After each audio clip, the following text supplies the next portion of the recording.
অগ্রণী উদ্যোগ সোসাইটি আমার ছোট্ট একটা পরিবার, যে পরিবারে ১৫৭ জন অসহায় দুস্থ বাচ্চা আছে, যাদের নিয়ে আমার পরিবার গড়ে উঠেছে। তাদের বসন্ত উৎসব আজ।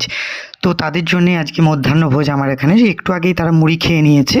মুড়ি জলখাবার দেওয়া হয়েছে, মুড়ি, ঘুগনি, শসা, পেঁয়াজ সমস্ত কিছু। বাচ্চাগুলো পাতা নিয়ে বসে গেছে। দুপুরে আছে ভাত, মাংস, সবজি, পাঁপড়, চাটনি, মিষ্টি, পায়েস, এই সমস্ত কিছু আয়োজন করেছি। কয়েকজন সহৃদয় ব্যক্তির সহযোগিতা ও ভালোবেসে তারা পাশে দাঁড়িয়েছেন। একজন হলেন দীপান্বিতা দি লন্ডন থেকে, একজন বেবি সরকার দুর্গাপুর থেকে, আরেকজন হচ্ছেন হীরক মহাশয় কলকাতা পুলিশ থেকে। এছাড়া বিভিন্ন ব্যক্তি ক্ষুদ্র ক্ষুদ্রভাবে পাশে দাঁড়িয়েছেন, বিন্দু বিন্দু করে সিন্ধু করেছেন।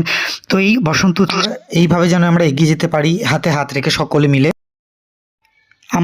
আমার কাছে ৩৬৫ দিনই উৎসব। কারণ বাচ্চাগুলোকে নিয়ে আমি যখনই সময় কাটাই, সেই সময়টা আমার আনন্দে ভরে যায়।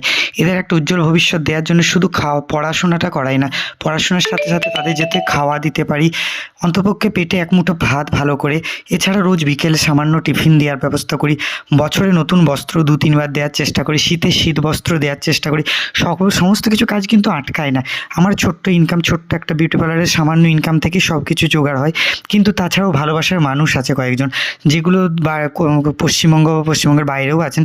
তেনারা পাশে এসে দাঁড়াচ্ছেন ছুটে ছুটে, এবং এই আমার এই পরিবারটাকে এগিয়ে নিয়ে যেতে সাহায্য করছেন। এবং আশীর্বাদ করুন আগামী দিনে আরও যেন আরও অনেক বাচ্চার উপকার হয় এখানে।